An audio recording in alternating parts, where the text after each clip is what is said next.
All right, so today we're going to go over box squats.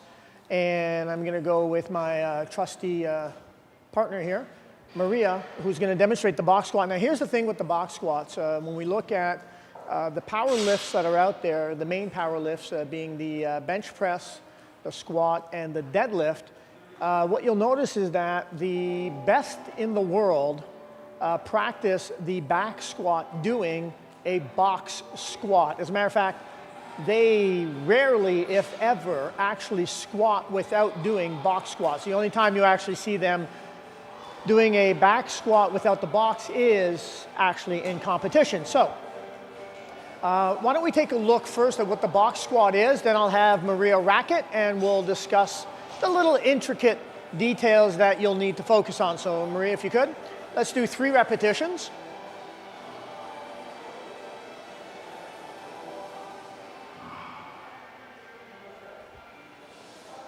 Right in, right in. Knees out of the way.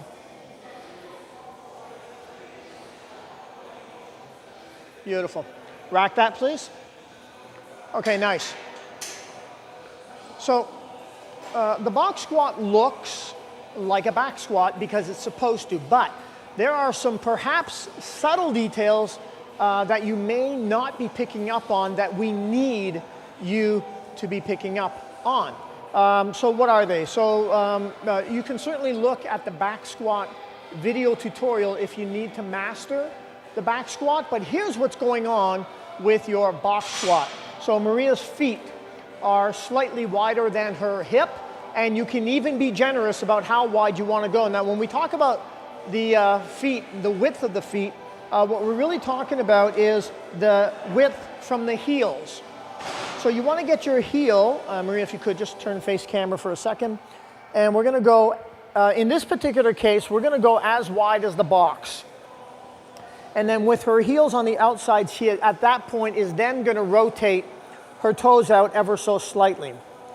Now, the moment she starts pressing her butt out, still facing camera, the moment she starts pressing her butt out, she's immediately going to start pushing her knees to get them out of the way. Don't come any lower. Just really pushing her knees to get them out of the way, and then they must remain active through the full range of motion. Stand up, turn and face the weight. All right, so here's what I mean by remaining active. There's something obvious that does happen during a box squat that you should have picked up on without the weight. Mary, if you could just sit right on the box. Sit down, stay there. She actually is sitting down. But the sit down is truly momentarily. So what we're looking to do is not relax on the sit down. And this is where a lot of people make this mistake. So stand up. As soon as she starts going down, again, the knees bend and right, stop there, stop there. Right there, she's already fighting to get her knees out of the way, but not excessively. She wants her knees to track her toes. What that means is if her toes are pointed this way, we want the knee pointing that way. We don't want it to go any further, and we certainly don't want it on the inside. Okay, so now as she's pushing, she knows the box is there, so she can really afford to let herself sit and look at her toes here. Notice how they're up in the air. She's got so much weight on her heels because she's really looking to push. So we're trying to keep the shin pretty much perpendicular to the floor. Now, once sitting down, and again, remember, this will only be a momentary sit down. It's not this long. Her knees are still tracking the toes, and she's going to really utilize the hamstring muscle here to pull her up off the box. Good. And the whole time, those knees are repelling each other. You want to get the knees out of the way, and a good way to think about it is act as though the knees themselves are trying to go away from each other. Okay, so let's go slowly and look at how momentarily, when I talk about the sit down, it is truly momentarily. So you cannot relax the IT bands even for a moment. There's the sit down, and the hamstrings, you can see them activate and pull up. So go ahead here and watch. You'll see the hamstrings pulling her forward and then up. If you truly can't do this, what it indicates is that the posterior chain, and when we talk posterior chain, right, we're talking the backside chain of your body is weak. So then let's work on some posterior chain or core exercises to strengthen that area up. All right, so if you could, Myrrh, we're gonna rack the bar. Okay, so she's gonna unrack the bar. Once again, she's gonna place her feet, and I'm talking the heels, wider than her hip, and then rotate her toes outwardly. When you're first trying this, you certainly want to teach your nervous system that the box is there. So do it with just the bar or with nothing, and just really teach yourself that the worst case scenario is you're gonna sit down.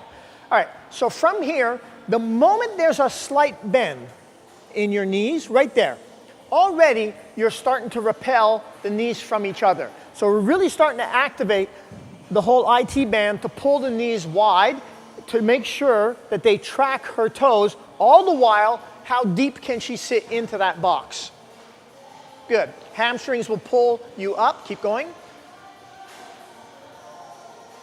Beautiful. Very nice. Stop right there. Okay, so what equally applies here, even though we emphasize the subtle details different than that of a back squat, what equally applies, of course, is the breathing and the speed at which you should be moving. Now, the breathing is one that you want to have internal pressure helping to support. So what that means is just prior to moving, she's going to suck in all the air from the room. And then once that's done, she's going to sit down, come up, and only breathe out when she's back up here. You do not want to deflate the body as you're coming up with heavy weight on your back. So you're going to suck in all the air in the room. You're going to sit down holding your breath coming up, and here she will now exhale. All right, one other detail, a pre-contraction of all the muscles prior to the movement. And this applies to the box squat, but it equally applies to any exercise you can think of. And what that means is that she doesn't want to have a relaxed upper body, but a pre-contracted lower body. The whole body has to get into this. So when she's holding the bar, she's already thinking of this slight contraction of the hands coming forward to tighten up her upper body to really get it ready for the movement that's about to happen. She's got her chest fully expanded because she sucked in all this air, and the second she bends ever so slightly, she engages the lower body immediately by having her knees track her toes. Let's go with 3 repetitions, Marie. Very nice. Take the time to breathe in. Good. Take the time. Make sure the arms are contracted. Beautiful. All right, there you have it. Rack that, please. That's your box squat. You rocked it.